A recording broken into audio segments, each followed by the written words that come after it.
Assalamualaikum warahmatullahi taala wabarakatuh dan salam sejahtera kepada semua pendengar-pendengar cerita abang adik. Kembali lagi kita dalam episod terbaru. Maafkan saya belahak sikit. Harap semua berada di dalam keadaan yang ceria. Sihat walafiat. Kita pun dah dapat Perdana Menteri baru. And then kita harap Malaysia ni akan kembali ke landasan yang betul lah selepas kecelaruan yang berlaku sejak saban tahun ni kan. Jadi tapi tak bermakna kita menyokong Perdana Menteri tu. Okay. Jadi macam mana Long? Yang pentingnya adalah supaya negara kita boleh terus maju betul. Dan dapat menjadi satu negara yang berdaya saing. Ya. Dan kita pun boleh hidup dalam keadaan yang harmoni lah. Ya, yang penting nak beli baju basikal dekat UK tu murah lah duit tu. Buat apa? Beli baju basikal, beli cawan abang adik. Dengan itu saya nak promo dekat tuan-tuan dan perempuan yang sedang mendengar dan juga yang mana yang tengok kat YouTube. Kita ada cawan abang adik. You all boleh order dekat link di bawah. Cawan ni dibuat khas daripada negara China. Bukan Cina lah. Janganlah sebut Cina. Dibuat khas di negara yang even Rasulullah dulu pun sebut kalau nak belajar sampai negara tu. Betul. So jadi penunggang sikit di tu. Cawan ni pun RM40. Jadi dengan RM40 ni bukan saja hampa dapat cawan, tapi hampa dapat membantu kami untuk terus melakukan program ni. Dan selain daripada tu, mereka kata kalau minum cawan ni ayak jadi sedap sikit. Ya. Dan juga kami nak promo kita punya Patreon, yes. Memandangkan kita punya Patreon ni tak mendapat sambutan sangat. Jadi saya nak promote kepada semua pendengar dan juga penonton, boleh subscribe kami punya Patreon. Sebulan kita ada buat 2 tier. Satu tier abang which is $3, lebih kurang RM15. Tapi memandangkan Perdana Menteri baru, dia cakap ringgit boleh naik, jadi mungkin akan turun lagi sebulan $3 tu. And then kita ada tier adik $1.5, lebih kurang RM6-7. Jadi tak banyak pun sebenarnya kalau RM7 tu kita nak bahagi kepada 30 hari. Dengan keistimewaan yang bakal dapat dinikmati selain daripada membantu kami untuk mengembangkan lagi rancangan ini, kita akan buat special content. Kita akan buat special content, kita akan buat behind the scenes. And then you all pun boleh request lah, make some request untuk nak interview siapa ke apa ke, ataupun hampa nak interview diri sendiri pun boleh, tak ada masalah, sebab kami pun mencari konten tu. So untuk episod kali ni kita ada satu tetamu khas kita yang mana buat berjulung kalinya, bukan orang Kedah. Betul. Kalau tak kita nak cakap Kedah tak mampu kan. Jadi untuk episod kali ni kita bagi satu kelainan, orang Negeri Sembilan. Orang Nogori. Jadi we may expect a little bit of Negeri Sembilan accent lah dalam segala jawapan yang dia nak bagi. And dia ni juga adalah seorang, boleh dikata bukanlah odd job, tapi satu niche dalam bidang pekerjaan lah. Maksudnya tak ramai juga lah orang buat. So mungkin kita boleh lebih mendalami kerja buat dia. And memberi pendedahan. Kita boleh lebih faham macam mana dia punya tugas kerja tu. Jadi sebelum kita menjemput tu, mungkin kita nak berhenti untuk buat iklan sekejap kot. Nak kena peringat dia pekat sikit. So kita jumpa lagi. Kepada pendengar-pendengar dan penonton-penonton cerita Abang Adik Show, jangan lupa untuk membeli cawan Abang Adik Show. Cawan ini dibuat khas daripada negara China. Jadi jangan lupa untuk membeli. Sila tekan klik link di bawah untuk mendapatkan cawan Abang Adik Show. Okey, jadi kembali lagi kita dalam cerita Abang Adik. Jadi mungkin dengan iklan-iklan tadi yang mendengar tu mungkin apa rasa nak sponsor kami punya show. Jadi terus kita boleh invite kita punya tetamu. Tetamu kita pada hari ini ialah seorang wartawan akhbar. Dia sudah bergelumang di dalam industri ini lebih daripada 4 tahun. Dia pernah bekerja dengan salah sebuah syarikat akhbar yang terkenal dan agak established di negara kita. Ya, bukan sahaja established, malahan mampu menguasai minda rakyat kita. Betul. Boleh mempengaruhi minda rakyat kita. Jadi tanpa melengahkan masa, kita jemput saudara Ku Syafiq. Ya, Ku Syaf Babak. Ku Syaf kan. Ku Syaf Babak. Alhamdulillah sihat. Sihat lah. And then kau Tak, dia susah kalau dengan orang Negeri Sembilan. kau jangan nak membongak. Kau cari mana orang Negeri Sembilan pun, kalau dia dah keluar daripada Negeri Sembilan, dia memang akan tukar terus. Dia tak ada bunyi. Dia tak macam Kedah. Dia tak. Dia kena sama-sama hampa je baru hampa cakap. Kalau dah jumpa habis lah. Aku pula kalau nak cakap KL, aku jadi geli sendiri tau. Dia ada rasa macam Tapi bila Kedah memang susah hilang kan. Sebab bapak aku Perlis. Dia dah duduk Negeri Sembilan banyak tahun lah, 20 tahun lebih kurang macam tu. Tak hilang je. Tapi dia ada lah dialek Negeri Sembilan tu, dia ada dia bila bercampur kau jadi pelik lah. Kejap hang, kejap dan tu. Tapi aku rasa apa yang Han cakap ni betul. Aku rasa dia adalah satu benda yang agak unik lah. Sebab macam aku punya tempat yang aku kerja ni, dia multicultural. Kami ada Chinese, Indian, and of course Malay ni daripada utara, daripada timur, daripada selatan pun ada kan. Tapi macam aku duk cakap Kedah. Bukanlah aku purposefully nak cakap Kedah kan, tapi sekali dia pun macam, lepas aku cakap, dia pun macam actually tak faham. So aku kena dan memang betul lah, aku bila di office tu memang aku akan cakap KL lah. Memang tak boleh lari.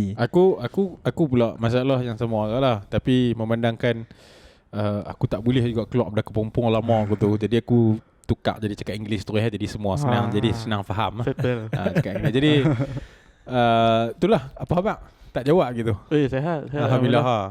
Macam mana? Busy sikit lah berapa minggu ni. Semalam tak kena pergi ni lah Putrajaya. Tak ada. Kita tengok kat office ramai. Jadi apa hang punya ulasan lah mengenai pembentukan kabinet baru?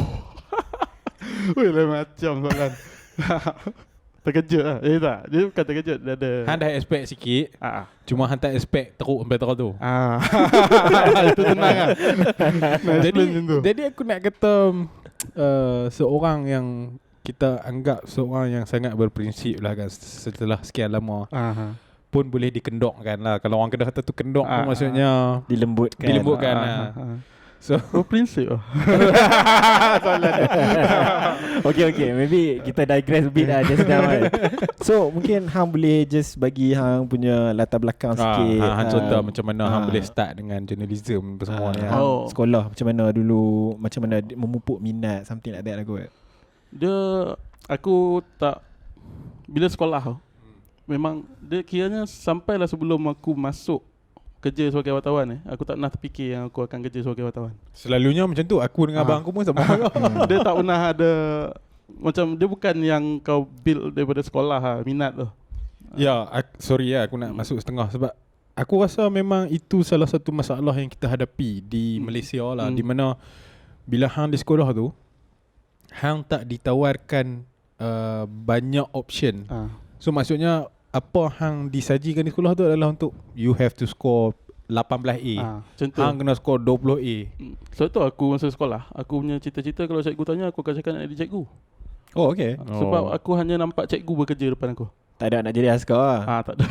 Bapaknya bukannya bapak aku tak enter lah. Okay. Dia macam tu lah. Kau tak diberi pendedahan pun. Dapat aku sekolah kampung tu. Memang dekat Johor tu. Satu sekolah nama Sekolah Duam, Datuk Undang Duam Nap. Memang aku sekolah situ sampai form 5. Memang kalau nak tinggi pun dia akan pergi ke ni lah, kejaya-kejaya yang korang takkan interview ni. Doktor, lawyer, benda yang sangat common kan. Sampai masuk form 6 pun aku still tak ada pendedahan tu lagi, dan aku pun tak cari waktu tu. Tapi jadi yang aku nampak bekerja depan mata aku hari-hari ialah cikgu. So aku ingat kerja cikgu ni best lah. Sebenarnya apa yang kita sebagai student nampak kerja cikgu tu, aku rasa 20% banyak tu lah. So aku pun tanam cita-cita konon nak jadi cikgu. Tapi masa aku nak sambung belajar tu, aku lebih, tentu aku dalam fasa aku menggali Melayu. Aku baca buku sejarah Melayu apa semua kan. So aku excited nak masuk UM sebab dia ada Jabatan Pengajian Melayu. Itu je yang aku fikir lah. So hang masuk UM and then hang buat Jabatan Pengajian Bahasa Melayu. Pengajian Melayu. Dia tak semestinya bahasa Melayu lah. Maknanya dia pasal culture semua. Aku nak tanya hang, bila hang masuk tu hang grad daripada Jabatan Pengajian Melayu tu? Tak, aku tak masuk. Dia nak masuk. Aku nak masuk Okay, masa tu. okay. Tapi SCP aku janam. Kena masuk UM kena 3 pointer tak silap. Aku Okay. dapat sikit bawah tu. So last aku dapat choice aku yang keberapa entah masuk UPSI. Okay. Jadi cikgu betul lah. Okay. Masuk UPSI ambil bahasa Melayu. Aku dapat 2 offer, bahasa Melayu dengan bahasa Inggeris. Macam pelik gila lah masa tu. Aku boleh dapat 2 yang berbeza gila. Bahasa Melayu Inggeris. Bahasa Inggeris kat UPM lah. Tapi aku tak dapat soal interview, fail. Aku masuk UPSI dan kat situ aku nampak 100% kerja cikgu tu macam mana. Okay. Oh. Aku pergi intern, pergi praktikal semua kan. Hang buat tak ujian Medsi. Medsi ya. What? Hang buat lulus ya. Dulu. What is Messi? Medsi ni ialah ujian sebelum dia bukan sebelum dia masuk, maksudnya kalau Macam masuk tauliah, ha? Dia bukan, first filter untuk masuk Ah, jadi okay. cikgu ni. kalau nak buat pengajian kena lalui Medsi ni. Okay, faham. Untuk ijazah pendidikan. So Medsi ni macam ujian personality lah sebenarnya. macam aku dulu foundation TESOL dekat UiTM Shah Alam. So memang orang kata apa, benda yang paling pelajar-pelajar foundation TESOL takut ni adalah MUET test, and then Medsi test. Takut lah Medsi. So macam weh Medsi macam tu lah. Bukanlah takut, dia macam weh Medsi macam tu lah. So macam aku dan juga beberapa kawan aku yang tahu kata cikgu ni bukan jalan hidup kami, jadi kami tak ambil lah. And then, boleh pilih. And then orang pun macam hampa tak ambil. Betul Dok, kami tak mau jadi cikgu. Tu lah. Medsi tu kena ambil sebelum kau pergi degree test. Sebelum lah. dia degree ya. Okay. Medsi tu lah orang takut mungkin sebab dia tak ada. Dia open ended kan. Dia open ended. Tak ada Kau tak tahu right macam or mana wrong. nak score. I see. Tapi Medsi aku lepas lah. Awal tu lepas Medsi baru interview. Okay. Lepas interview tu baru dapat masuk. So hang sempat serve sebagai seorang guru lah. Untuk 6 bulan. praktikum saja. 8 bulan. 4 bulan. 4. Aku dekat Seremban tu. So bila hang jadi cikgu tu, hang dapat lah lagi 80% yang hang tak nampak masa hang jadi seorang pelajar tu kan. So sebenarnya tanggungjawab sebagai seorang guru tu besar lah. Besar. Dan aku mungkin susah sikit sebab kena hantar ke pinggir bandar tu Seremban. Sekolah apa? Sekolah Bukit Mewah. Sebab hang sebut Sedar kan Seremban. Hang sebut Seremban kan Sedar. Sedar. Kalau aku dapat Sedar mungkin okey sikit kot. Tapi kat sana aku kena belajar ajar BM kepada pelajar majoriti bukan Melayu. Okay. Dia jadi susah sikit lah. Sebab aku dapat tu kelas memang kelas hujung kau-kaunya. Dia sesi petang. Itu hujung. Aku dapat yang second dengan third hujung.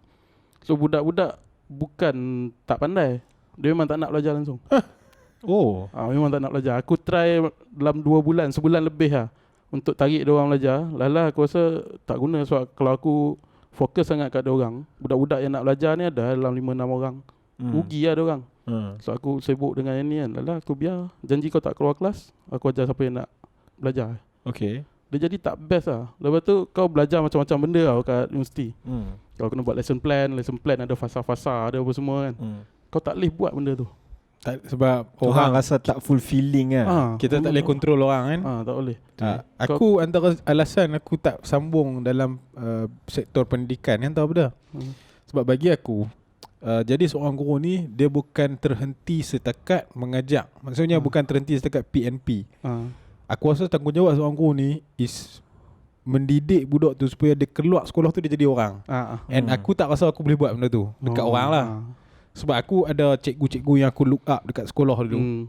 So aku Even tengok mak kita pun cikgu. So aku tengok, aku tak rasa aku boleh ikut dia ni. Maksudnya kalau ni band better off aku tak payah buat betul. lah. Aku pun rasa macam tu lah. Kalau aku rasa tak boleh, aku banyak kali hilang sabar lah masa mengajar. Aku pernah hampir sepak kepala budak. So budak tu masa perhimpunan, dia duduk berlari-lari. Aku dah, perhimpunan dah nak start ni kan. Jatuh depan aku, kaki aku dah naik. Sebab aku tahan kalau tak aku tak jadi orang lah. Tak duduk kat sini lah. Tak duduk sini. Dia kira apa nama, jadi cikgu ni memang colourful lah no.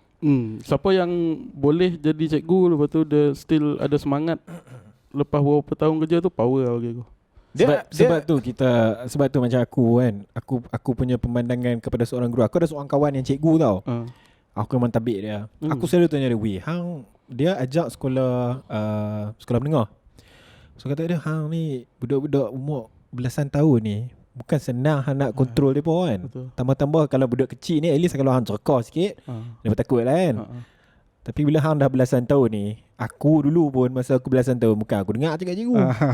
Kan? So aku tahu aku memang salute lah hang ni. Satu sebab ialah guru ni bagaikan lilin yang membakar diri.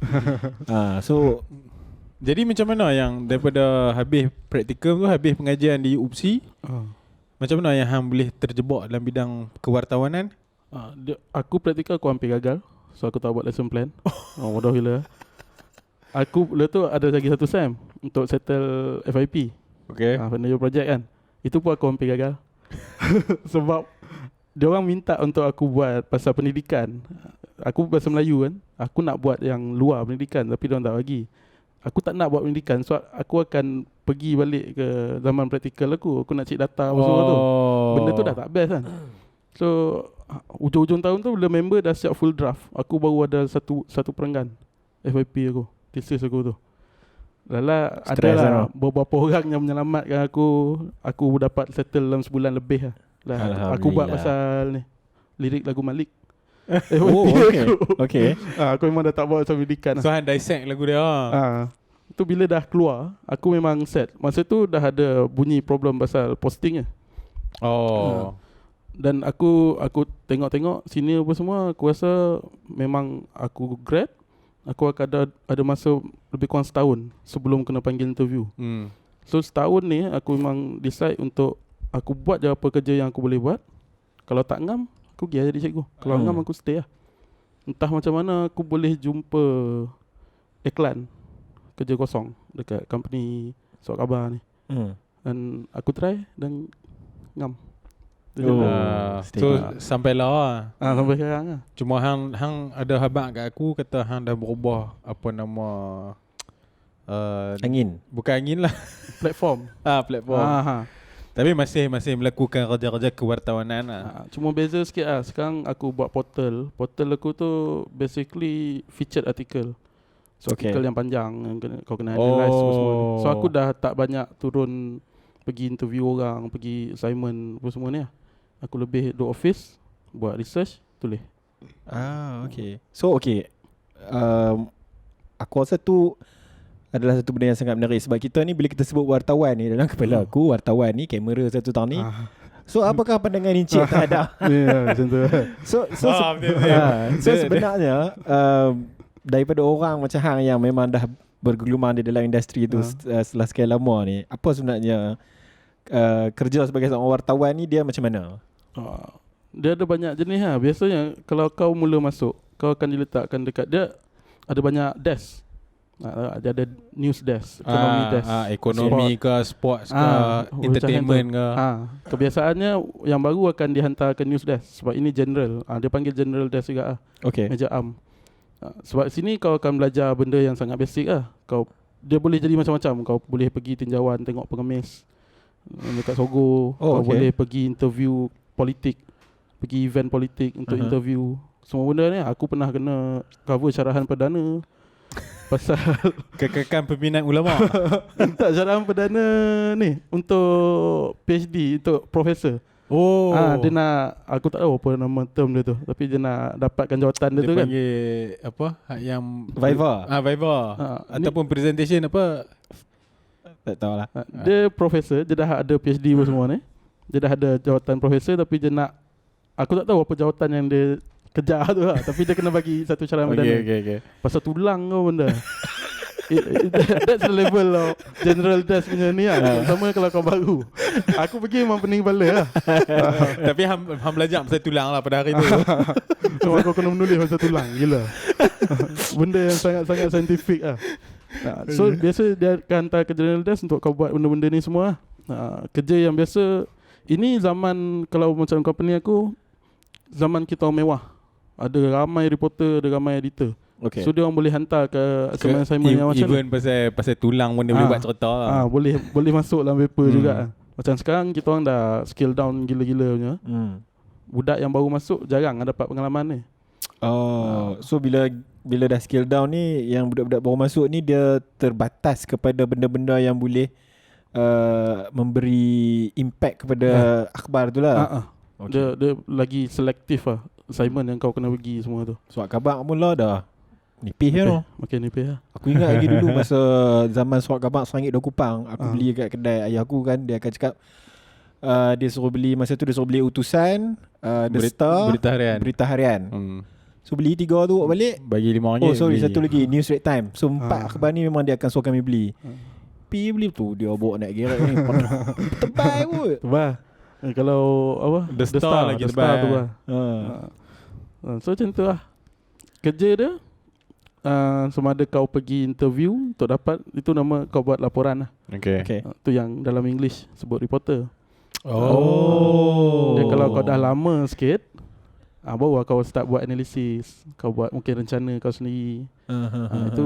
Itu mungkin lah yang digelar sebagai jurnalis. Okay, tapi macam dalam wartawan pun dia ada pecahan-pecahan dia kan? Macam dia ada investigative journalist, dia ada reporter.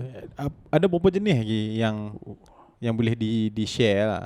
Oh, at least dalam Malaysia lah kalau hang tahu. Sebab macam kita tahu kalau macam apa Wall Street Journal, dia ada hak yang jenis terbang daripada New York pergi ke Filipina just to follow the money trail tu memang. Macam kat Malaysia ni ada level-level tu. Sekarang aku rasa dah tak ada sangat. Tu masa aku masuk dulu pun, bila aku baca balik cerita reporter New York Times yang buat, yang the first buat pendahan masa YNDB, 2 tahun je duduk Malaysia untuk dapatkan story tu. Aku tak boleh bayangkan dekat Malaysia buat itu lah. Tapi sebelum tu ada seorang bos aku, dia pernah ada pengalaman pergi menyamar ni, investigatif lah, pergi Australia, kutip buah. Itu antara laporan tu yang nak cari news apa tu? Boleh dedah tak? pasal ni lah, orang kita yang kena scam pergi sana untuk kerja kutip buah. Kalau kau search kat Google gambar kutip buah Australia, memang gambar dia keluar, jambangnya tu. Itu investigatif lah. Yang buat report yang standard macam yang biasa ni lah. Kalau kau tengok Anwar punya PC, ramai-ramai yang duduk bawah tu kan. Yang lain bawa aku telefon lah, bawa telefon apa. tu nama dia Jolok.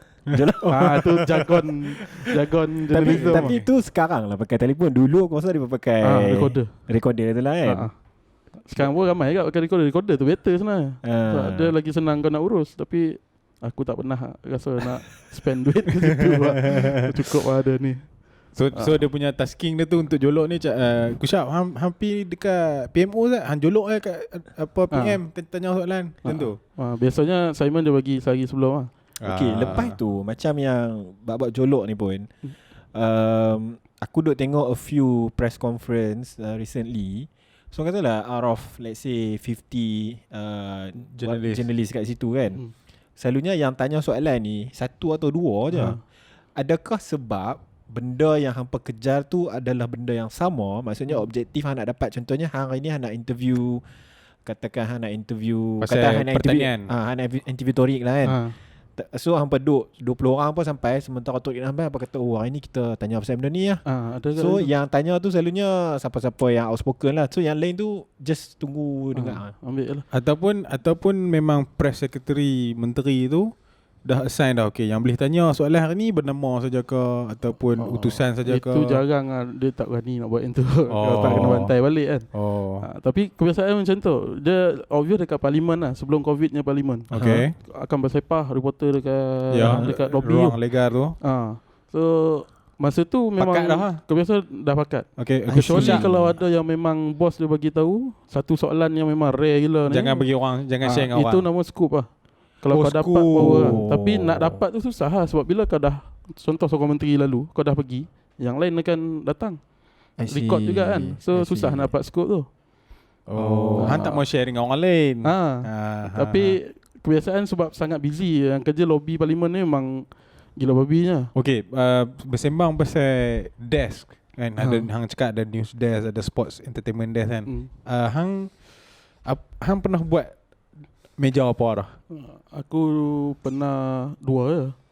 Aku news desk, lepas tu ekonomi. Dua je yang aku pernah rasa. Cuma sekarang aku menulis kolom pasal music lah. Okay, so sebelum hang teruskan, itu aku punya next soalan actually.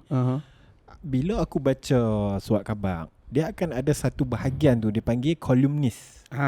Dan mereka ni bukan wartawan. So dia sebenarnya apa dia tu kolumnis ni dia macam mana Dia sebenarnya? penulis jemputan lah yang kita I see. bayar untuk dia. Kalau macam kolumnis tu setiap minggu, mungkin setiap minggu akan yes, ada dia yes. punya kolom kan.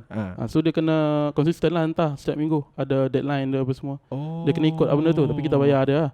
Okay. Tengok pada kepakaran dia ataupun apa yang menarik dia boleh tulis. Adakah kita set dia tajuk ni je dia boleh cakap? Maksudnya Torik boleh tulis bab ekonomi saja. Yang kalau pasal topik ataupun bidang ya. Okay. Memang kita akan cari contoh. Kalau dekat utusan biasa kau nampak ada satu kolom dia tak semestinya individu tak.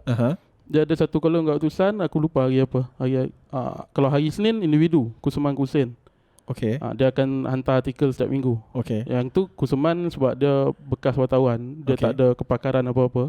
Dia boleh tulis pasal apa saja dia nak. I see. Tapi penulisan dia sedap membuatkan dia dapat satu kolom dekat utusan. Okay. Ada satu kolom lagi tu dibagi pada institusi. Ada UIAM. So mana-mana lecturer boleh hantar. Jadi bawah UIAM ada yang Wafik, ada satu persatuan hak asasi Islam ni. So siapa-siapa penulis bawah Wafik dia boleh hantar dekat situ. So penulis dia akan beza-beza. Faham. Itu kolumnis lah. Ada juga kolumnis dalaman, macam aku kolumnis dalam lah. Yang bekerja dalam syarikat tu ada kolom juga. Hang di-assign kan? Ya. Oh. Tapi biasa aku rasa magic juga lah aku dapat jadi kolumnis dalam usia 4 tahun. Jangan cakap magic. Ajaib dia lah. berdasarkan pengalaman. Aku tak tahu pengalaman apa. Sebab biasa kolumnis ni yang otai-otai lah. Oh, okay. Kira kami yang ni beruntung lah dapat seorang hotel jadi guest kami. Aku rasa sebab aku punya topik tu unik. Sebab tu dia bagi niche lah. ni sangat lah. Aku tulis pasal musik independent. Yang aku perasan pasal benda ni sebab ada I think one of those days lah. Kan Zaid Ibrahim kan dia bukan wartawan, dia by profession dia lawyer dan dia politician orang lah kan. Tapi every weekend aku akan nampak satu, aku rasa masa tu dalam I can't remember whether it's The Star ataupun Utusan. Tapi every weekend tu ada satu bahagian tu dia macam panjang sikit macam tu kan. So aku tak, okay. So sebenarnya ni macam mana dia minta nak hantar ke? Tapi sekarang dapatlah pencerahan daripada saudara aku Syah. Kolom ni tu biasa dia akan ada nama kolom dia sendiri. Betul. Okay, aku nak tanya Hang, kalau macam dalam Hollywood lah kan, akan ada beberapa babak yang macam, aku ada satu berita ni tapi orang lain tak tahu lagi. Berita ni pasal kawan ni rasuah dengan kawan ni apa semua. Okay, Hang sebagai wartawan, Hang pernah buat tak benda-benda macam tu? Aku tak ada pengalaman tu lagi, tapi ada orang yang pernah share dengan Hang pengalaman ke apa? Yes. Tapi aku tak buat sebab masa tu aku rasa aku tak yakin dengan credential dia. Aku tak yakin yang facts yang dia bagi tu betul. Sebab dulu kita orang memang setiap hari akan ada officer in charge, kita panggil OC.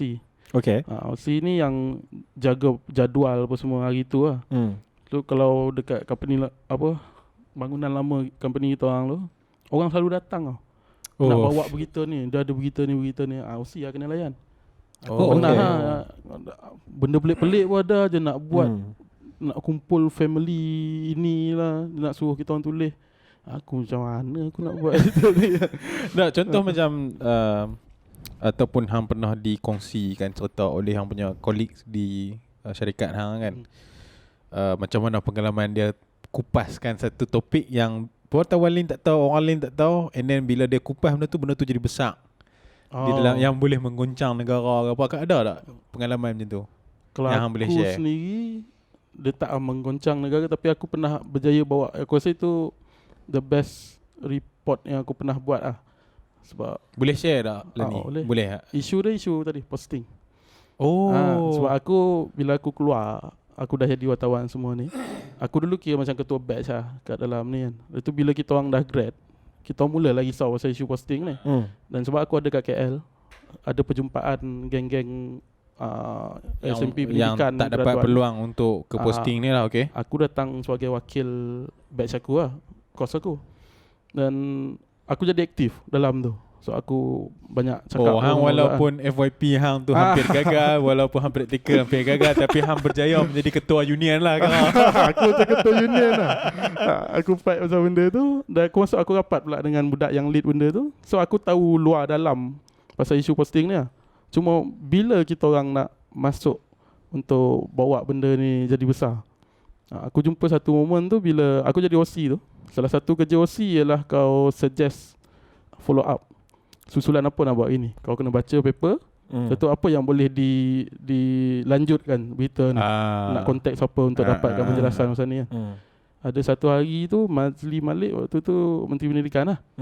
Dia keluar statement yang guru dekat bandar tak cukup. Aku nampak ini chance aku untuk bawa isu hosting kan.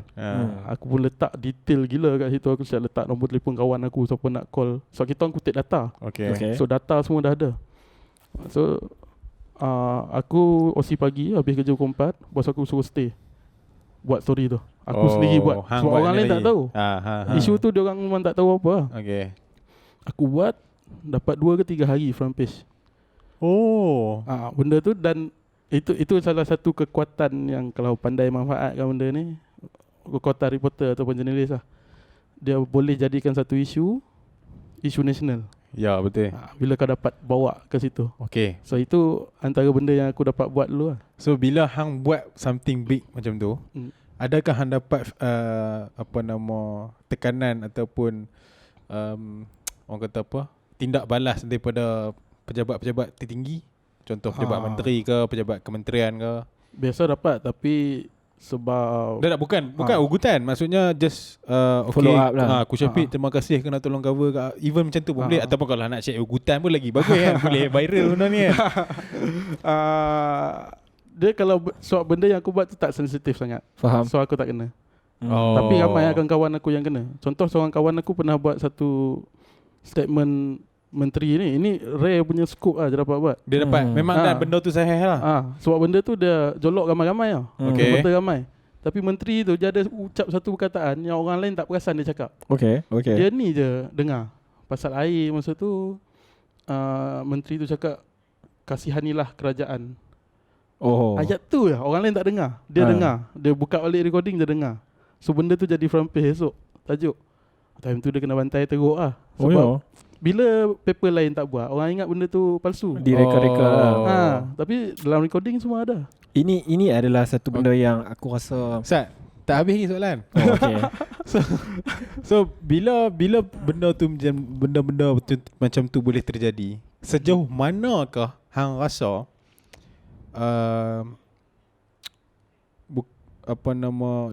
selalu orang panggil freedom of apa? Kebebasan apa? Freedom of press. Freedom of press tu bahasa Melayu apa? Bahasa media. Kebebasan media tu bebas di negara kita. Hang rasa macam, adakah macam tadi aku ada kata kat hang kan, pernah bekerja di satu syarikat ataupun sedang bekerja di satu syarikat yang mungkin boleh menguasai minda rakyat. So hang rasa sejauh mana benda tu? Jauh ke tak? Jawapan dia tak. Dekat kan.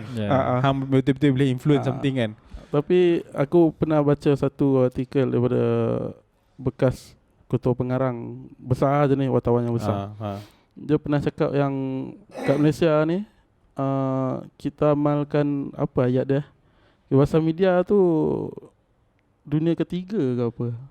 Betul. Benda macam tu. Aku rasa aku bisa baca juga benda maksudnya salah satu sebab tabloid dekat Malaysia, kalau kau buat berita yang sensasi sikit, yang terutamanya buat politik semua ni, dengan mudah kau akan diugut dengan saman. Betul macam tu juga lah. Akan selalu datang call daripada pejabat menteri. Dia akan ni minta tolong tear down ke apa macam tu. Tapi kalau dah print tak boleh buat orang kan. Online lah biasa dia suruh bawa turun. Banyak lah terjadi. Selalu, memang selalu. Dalam dah berapa kerajaan kita rasa ni kan, sentiasa ada. Sama je lah. Biru cuma ada ke yang teruk, ada yang biru ke merah ke hijau ke sama. Gitu lah. Sebab dia orang anggap aku pernah bergaduh. Ya, aku tahu. Aku kenal seorang aku Syafiq ni walaupun tak apa kenal lock dalam, tapi aku tahu hati budi tu macam mana. Aku pernah gaduh dengan press sec seorang menteri ni dulu. Dan aku cakap dekat dia yang sebab dia marah dekat laporan yang reporter kita orang buat. Tapi benda tu betul menteri tu cakap. Cuma menteri tu nak bergurau waktu tu. Okay. So bila kita orang petik yang tu, tak petik yang lain, dia marah lah. Sedangkan baru satu story keluar, ada story lain lagi nak buat kan. Aku cakap dekat dia, bukan kerja kita orang nak jaga image menteri. Itu bagi aku media yang bebas macam tu lah. Dia tak fikir nak, oh ni kan kalau tulis ni kan orang benci kat menteri. Kalau benda tu betul dan penting untuk kau tulis, kau buat je lah.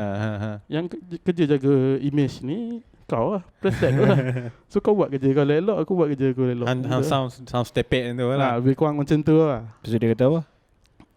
Aku tak ingat apa yang dia cakap apa tu. Jadi, rasanya terlajak sampai maksudnya tu yang syok tanya kerja kupasan yang sangat menarik ya. Kewatanan. Jadi mungkin kita boleh berhenti saat untuk ada iklan ke? Iklan. Minum ayak saat lah. So kembali nanti kita dalam contoh abang adik. Tengok iklan dulu.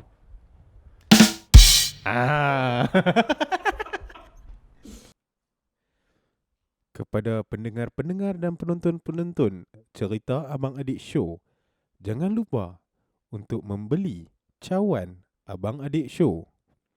Cawan ini dibuat khas daripada negara China. Jadi, jangan lupa untuk membeli. Sila tekan klik link di bawah untuk mendapatkan cawan Abang Adik Show.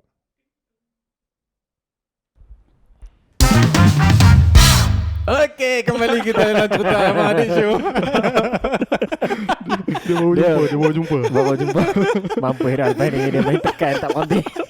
Jadi hari ni kita ada tetamu kita, seorang wartawan yang bekerja di satu syarikat akhbar yang besar jugalah, yang di peringkat nasional lah, aku syak noh. Jadi kita tepuk tangan sikit.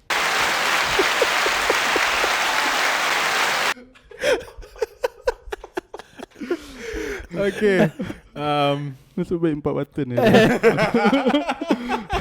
Dia macam kau pernah karaoke yang ada benda function ni. Aku suka main benda tu dulu. So setakat sekarang ni apa kupasan yang diberikan oleh Kusyaf ni sangat orang kata membuka minda. Rasanya dia tak cover sangat topik yang selalu kita duk tanya guest kita yang macam mana nak berkecimpung dalam kerjaya dia atau apa kan, ni more tu. Tapi which is bagus lah. Pengalaman dia lah. Which is something yang memang kita nak ketengahkan kepada orang-orang kat luar sana tu. Okay, sambungan daripada apa yang kita bincang tadi tu. So aku ada satu soalan nak tanya hang ni kan. Kalau ikutkan apa yang aku tulis kat sini, basically it's a common, what is the common myth with regards to your profession lah kan.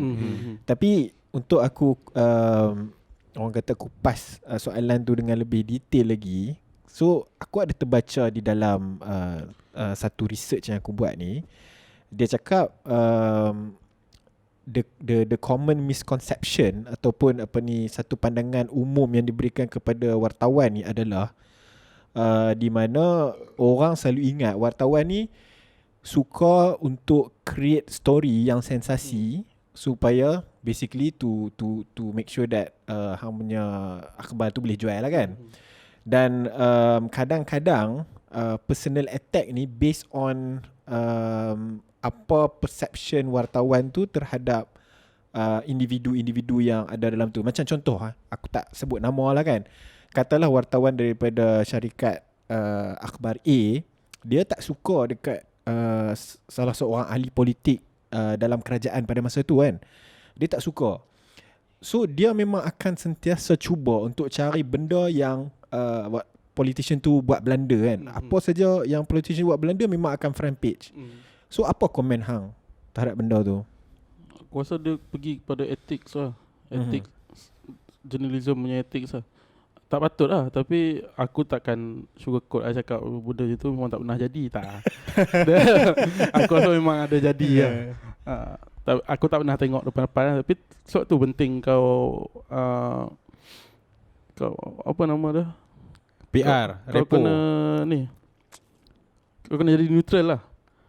Sebagai wartawan, by partisan lah. Payah lah.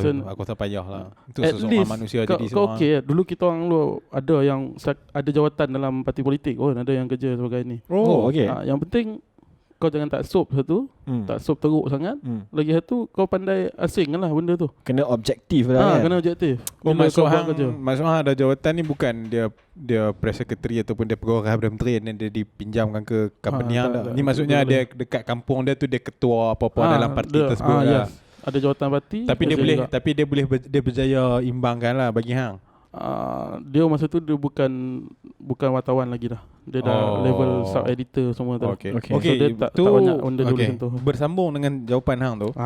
Aku nak tanya hang, apa proses publishing a news? Ni paper print. Print ataupun online lah, tak ada masalah lah.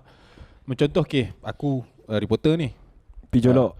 Aku pergi jolok katalah Aidil Zafwan. Sembang dia score semalam apa semua. Balik aku tulis news tu kan. Kau aku kena ataupun balik tu aku kena macam bos saya ada news nak tulis boleh tak? Itu amalan yang aku cakap masa kita tengah mewah dulu. Okay. Maknanya ada reporter ramai. So mungkin seorang tu hari ni ada 2 assignment saja. Okay.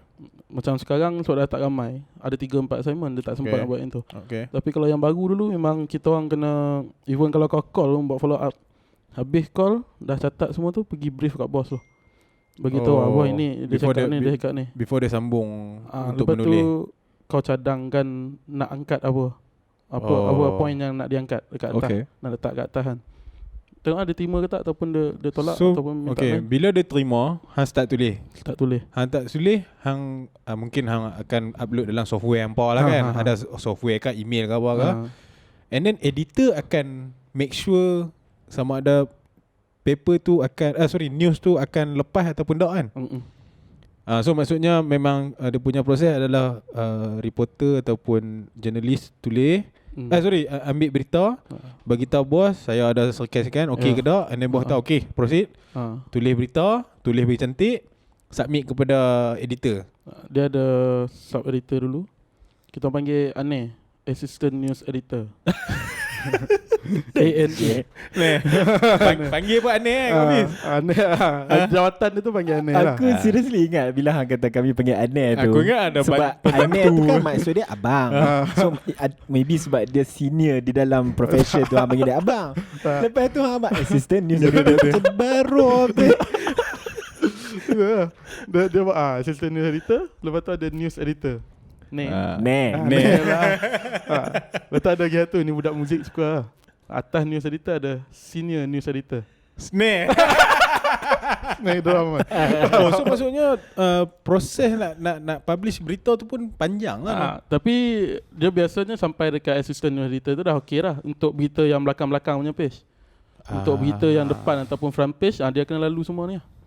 Sampai last nanti dah print pun mungkin ada atas lagi yang pengarang ni, level pengarang dia, apa nama jawatan dia? Dia ada pengarang, Ketua editor. Ketua editor. Ketua editor adalah contoh, aku bagi contoh utusan. Tak silap aku lah, ni based on aku punya kerja. Aku HR. So utusan satu masa dulu union dia kuat. So ada satu perjumpaan dia buat tu, dia jumpa dengan ketua editor. So bila aku selidik, ketua editor tu seumpama CEO kalau di company-company biasa. Katanya lah, tapi tak tahulah kan. Dia group editor lah panggil. Ketua pengarang kumpulan. Dia ada bawah dia tu. Macam utusan, dia ada 2 paper bawah dia. Kalau company lama utusan Melayu Berhad tu. So sekarang nama company Media Mulia. Dia ada 2 paper, Cosmo dengan utusan. So dia ada ketua pengarang yang 2 paper dia tengok. Itu bawah ni Cosmo ada pengarang dia sendiri. So maksudnya kalau seseorang wartawan nak cerita pasal cawan ni, contoh dia kata cawan ni, cawan cerita abang adik, harga RM40, minum rasa sedap, and then kalau minum siap boleh membantu show abang adik ni grow. So bila dia tulis tu, dia hantar ke bos dia. Dia dah minta bos dia lah, dia dah lepas dah approval bos dia. So dia tulis, dia hantar ke Aneh hantar ke Ne hantar ke Snare. Snare hantar ke group editor. So maksudnya kerja pun tak berhenti lah no. Satu berita tu, katalah berita tu pukul 9 petang, malam 9 malam. Hampa nak start print ni pukul berapa? Pukul berapa kan? So mungkin kita ambil pukul 11 malam kan. Tapi daripada pukul 9 sampai pukul 11 tu nak sampai ke group editor tu. So nak ensure berita tu duduk di front page ni. Kata ni cerita cawan abang adik ni bagus gila ni. Sebab pemilihan untuk meletak berita ni di muka surat apa, berita ni di muka surat apa, tu yang aku nak tanya hang tu, adakah satu proses yang sangat-sangat complicated ataupun sebenarnya tak pun? Dia kalau ada sistem tak lah. Sistem yang dulu sekarang je dah kurang sikit sebab dah tak ramai. Tapi sekarang dia kurang agak. Ni agresif ke Dia memang akan ada meeting pagi untuk kau tentukan esok punya berita.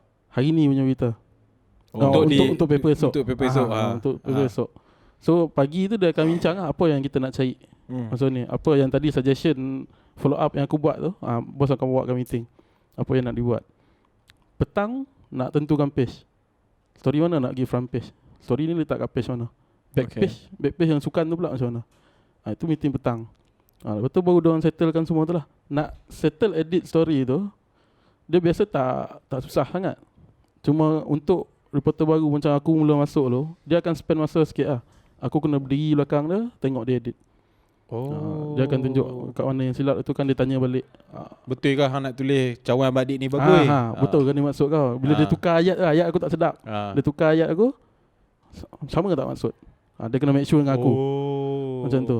Tu jadi panjang sikit lah. Tu yang sekarang dah tak berapa nak buat lah benda tu. Sebab kita orang sekarang ni macam dulu off-stone nama dia. Untuk kau cut time nak finalize semua page hantar ke print.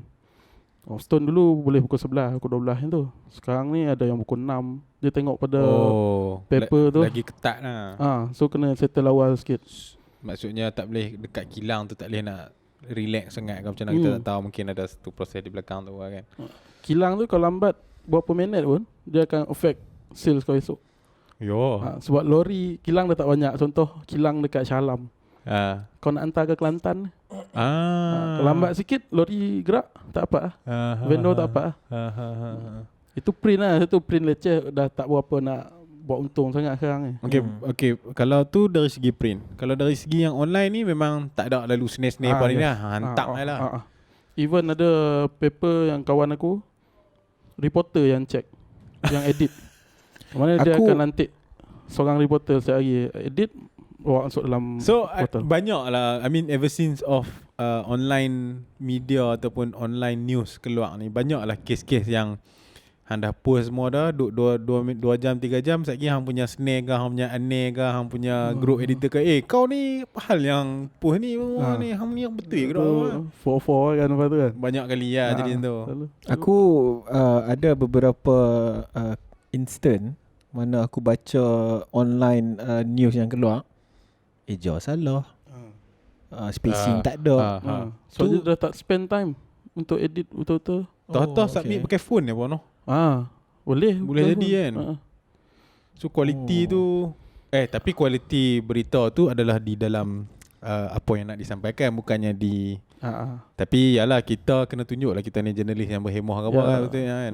So tu paper dulu kan, kita belajar BM nak buat kerangan pun rujuk paper, tengok ayat semua. So lah ni tak boleh lah. Slow benda tu dia mengurangkan ni. Aku cuba jaga lagi bila aku buat portal. Aku tahu cara hang penulis semua memang nampak kita seorang yang tertib lah.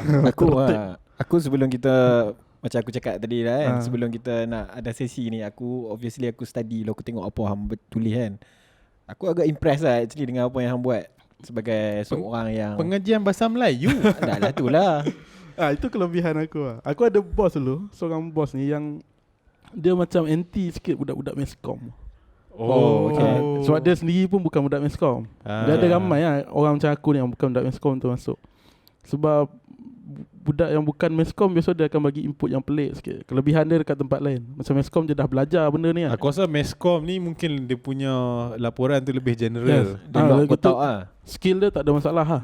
Dia buat benda-benda basic ni kan. Tapi macam aku belajar bahasa Melayu, aku boleh bagi kelebihan kat itu lah. So aku maksudnya hang ni dari segi pemberitaan ataupun kewartawanan, hang melebihkan dalam pengisian. Whereas meskom tu bukan nak kata mereka tak lebihkan, cuma mereka lebih pakar dalam Technical. So maksudnya depa lebihkan technical tu lah instead of pengisian tu. Sebab hang pengisian tu dulu baru technical. Yes. So mungkin lebih kat situ. Banyak soalan-soalan yang kau bagi ni, macam aku susah nak jawab sebab aku bukan budak Mascom. Dia macam cara nak interview semua tu, diorang belajar. Aku tak pernah belajar. Hang jolok lah. Aku jolok itu. Bila nak interview aku banyak belajar dari sini-sini macam tu lah. Okay, aku ada satu statement ni. Sama juga. Aku terjumpa statement ni bila aku try to know more about journalism lah before kita adakan sesi kita pada hari ni. Dia punya statement dia, kalau dalam bahasa Inggeris dia, journalism isn't dying but evolving. So dalam bahasa Melayunya, kewartawanan ni bukan mati tapi sedang berubah. So aku nak berbalik kepada apa yang hang explain tadi pasal print news dengan online news kan. So macam mana hang punya pendapat bila kita bila sentence ni dibaca daripada hang dalam 4 tahun di dalam bidang kewartawanan ni, macam mana hang nampak perubahan yang ada di dalam industri hang tu sekarang? Aku setuju lah kot dengan tu, sebab memang aku tak rasa akan mati, sebab skill mendapatkan maklumat, mengesahkan maklumat tu bukan orang biasa, dia malas nak buat benda tu. Dia tak ada masa dan dia tak dibayar untuk buat benda tu. Kerja dia buka phone tengok lah. Retweet je. Mana yang rasa best, retweet macam tu kan. Aku cakap kat hang masa seberapa ketika yang dulu, masa duk hangat pilihan raya tu kan, aku punya Twitter kan dia dah tukar dia punya algorithm tu. Instead of what you want to know, it's what your follower or the people that you follow likes to read kan. Dia akan pop up dekat hang punya timeline kan. Banyak gila propaganda pasal parti-parti politik, especially yang far right, yang sayap kanan yang terlalu orang kata taksub ni kan. Memang everyday dia bombat gila-gila ni. Dan aku jadi terkejut sebab aku tak ramai kawan yang sokong parti tu pun. So bila dia main macam tu, aku macam damn, aku kena clean up whatever yang main kan. Sebab kita tahu semua pun kita tunggu satu band, mana-mana band indie yang akan cover lagu tu lah. Lagu mana ni? Lagu yang yang ada orang mosh tu. Lagu apa? Dah kan? Dah lagu ni lagu yang ada 3 parti politik utama kan. So satu yang macam lagu zaman dulu. Satu lagu biasa-biasa lah, lagu typical lagu parti. Ada satu ni yang kerap duk naik kat TikTok ni. Kita tunggulah aku ada band mana-mana nak cover ke apa ke. Buat dalam tribute ke apa ke.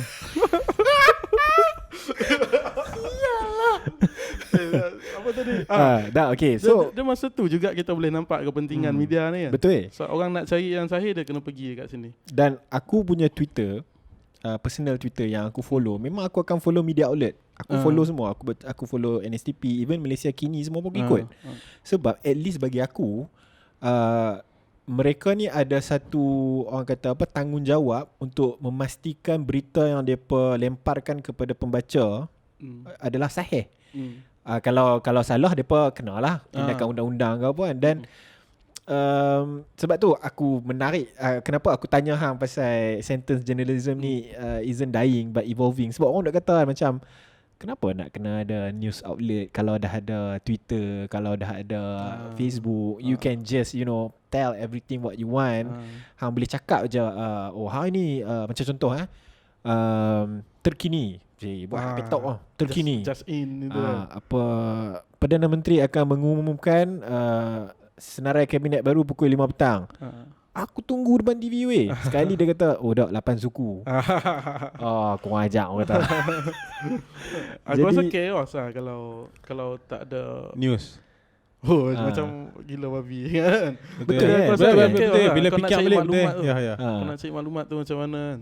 Sebab bila kita cakap dia pasal journalism isn't dying but evolving ni, dia bukan sahaja berkisar tentang daripada hang ada newsprint kepada media outlet, tapi aku rasa daripada segi etika sebagai seorang wartawan dan juga perkembangan industri wartawan tu. Aku rasa sekarang ni di Malaysia ni, kalau aku compare, aku ni pun tak ada lah tua sangat kan, tapi kalau aku compare 10 tahun yang lepas aku duk baca surat khabar, dengan apa yang dilaporkan oleh kita punya wartawan sekarang ni, aku rasa sangat-sangat aku rasa wartawan kita sekarang berani lah.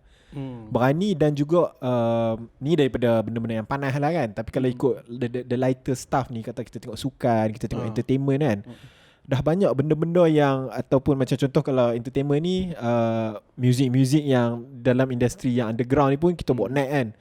Kalau dulu nak kena baca Zain lah. Dulu medium, ada alternative medium lah. Tapi aku rasa macam tu pun dikira adakah itu alternative medium? Macam dog lah, no, obviously not lah, no, mestilah mainstream medium kan. Cuma dia punya kolom tu dalam mainstream medium lah, cerita pasal alternative things. Yes. So maksudnya contoh kalau dulu aku nak tahu pasal pasca sini. pasca sini. Okay, tu satu dah. Dulu kalau aku ni macam band-band yang indie macam ECAB ke apa kan, nak kena baca apa ROTTW. Tu alternatif kan. So lah ni kalau hang buka macam contoh The Star ke, tak apa, Utusan lah kan, ataupun Cosmo ke kan, dah ada orang ni pasca sini lah, kami akan mengeluarkan album terbaru Emo Department. Semua tu ada. Jangan lupa beli album. Betul, kena kutuk dengan Siti Donors. So dia jadi, aku rasa memang betul. Aku memang tertarik dengan benda ni. It's evolving dan aku rasa kita kena embrace the change yang industri dalam bidang kewartawanan ni nak bawa lah. Aku suka dan aku sangat-sangat macam contoh Awani kan. Aku suka gila Awani tu. Dia jagalah hati member semua. Dah. Ni hak dekat TV. Kalau yang tulis ni, macam hang cakap lah, pengisian seorang wartawan yang memberi report di dalam bertulis ni sangat-sangat, orang kata, berseni kan. Tapi maksud aku yang aku suka tu sebab dia berani tau. Dan macam hang cakap lah, macam hang report pasal ayak tu kan, duduk kat front page. Berani lah maksudnya.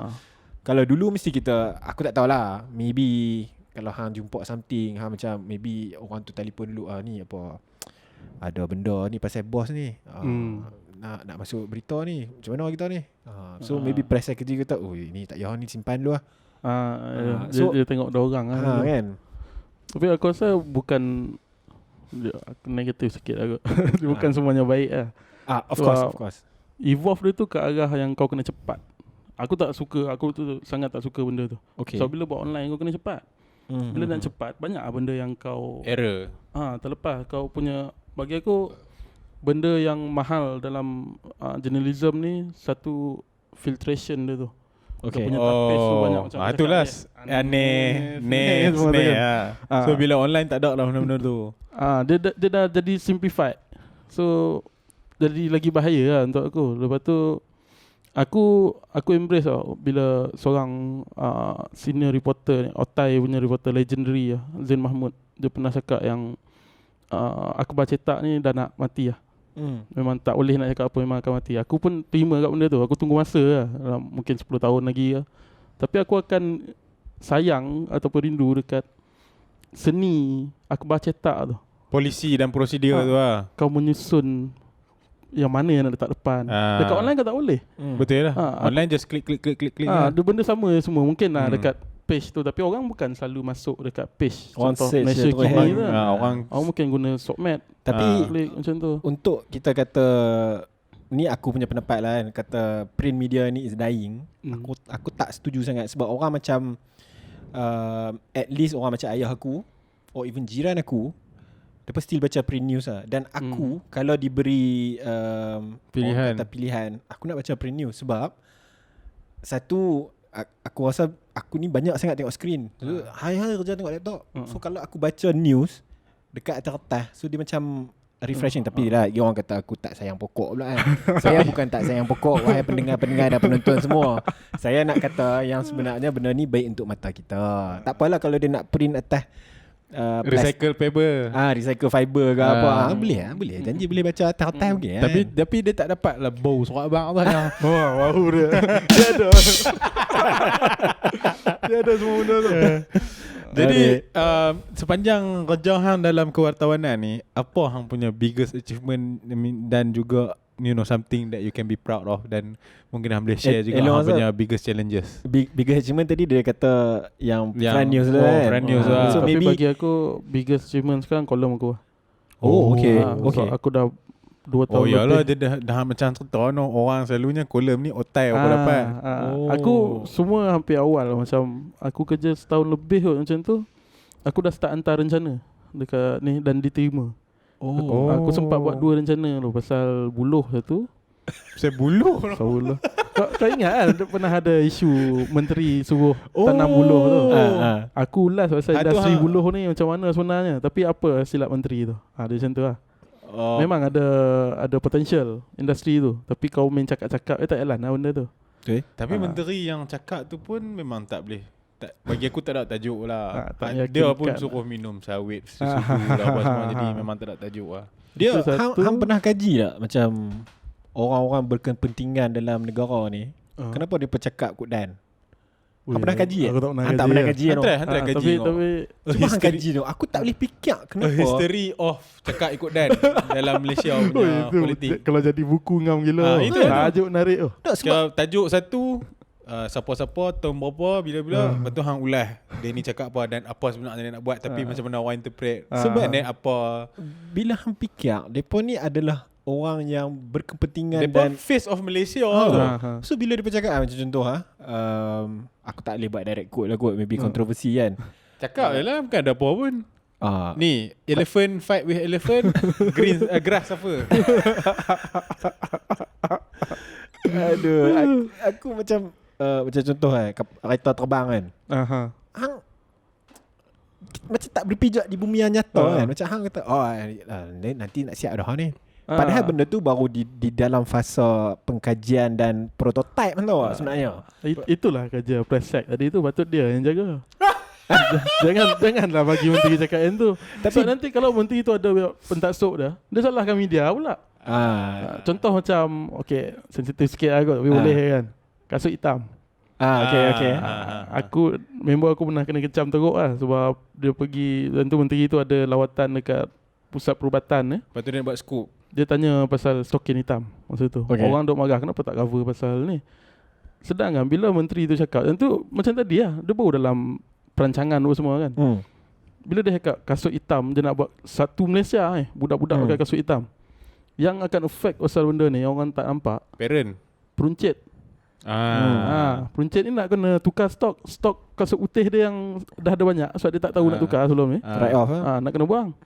Dan bila kasut kena tukar, stokin macam mana? Kena tukar juga. Lepas tu barulah menteri tu keluarkan satu timeline. Macam mana perubahan transisi nak ke kasut hitam. Tapi sebab benda tu simple lah. tapi sebab dia main cakap dulu. Dia main cakap dulu. Dia jadi tu orang akan salahkan media macam nak jatuhkan menteri tu. Jangan tahu kita sayang je dia kan. Okay, maybe daripada segi biggest challenge, apa hang rasa yang hang pernah hadapi sebelum ni? Masa awal dulu lah. So aku tak ada knowledge langsung pasal jadi pasal ni menulis berita semua. Knowledge aku yang ada yang tu, yang kita belajar karangan format berita dalam sekolah dulu tu. Itu je lah yang aku ada. Tempat, tarikh, dash. Benda tu, deadline tu kan. Aku masa mula-mula masuk, kerja aku adalah dia bagi satu press statement pasal LHDN masa tu. Bukan ni bukan pi dengar syarahan perdana pasal tulang. Tu dah lepas tu. Aku still tak boleh brain lagi Semua orang rasa benda tu. Aku kena buat, dia bagi segmen tu kat aku dan aku kena tulis lah, jadikan itu berita lah.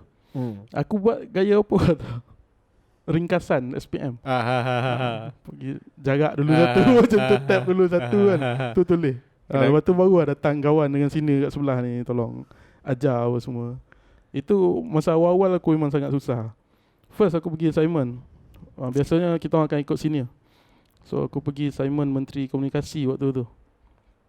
Aku tak tahu nak buat apa. Datang awal ni, lepak pelita dulu sebelah tu, study pasal menteri tu, tulis. Tapi 5 minit aja soalan.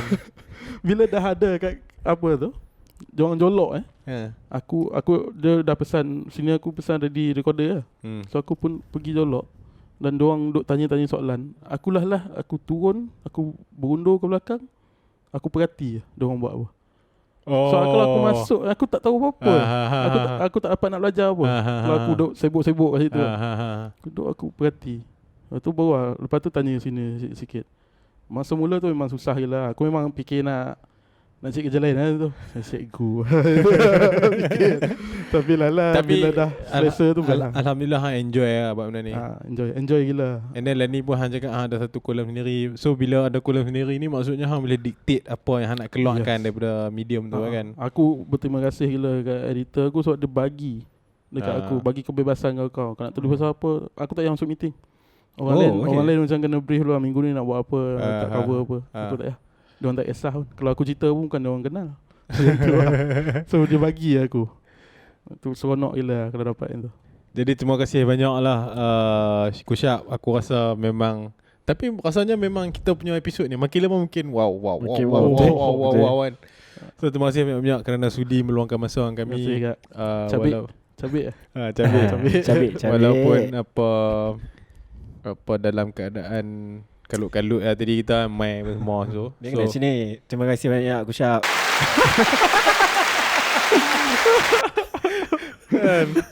Kita macam mana ni? Sebelum nak berhenti ni nak ada iklan ke tak mau?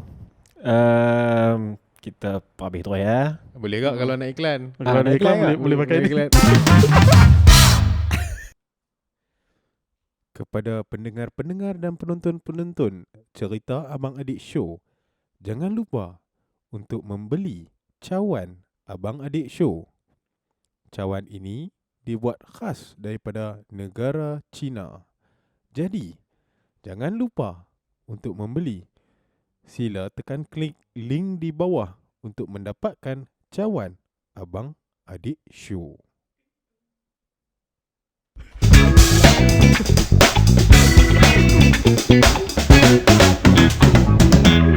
Okay. Aduh. Kembali lagi.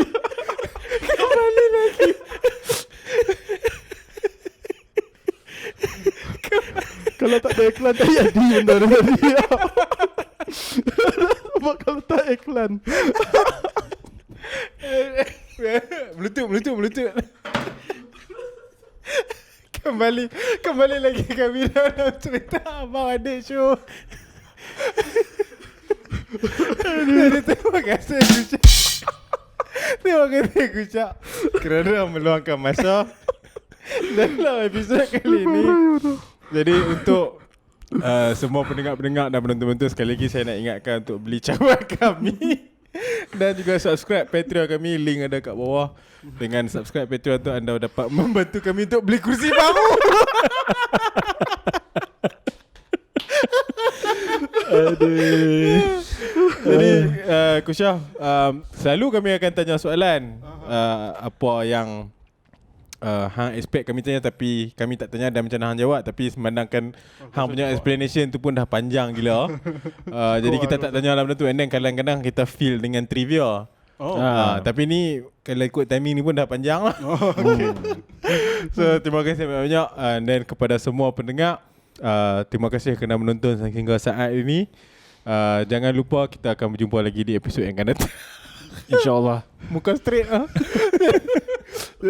Jadi Assalamualaikum. Assalamualaikum dan salam sejahtera. Terima kasih semua.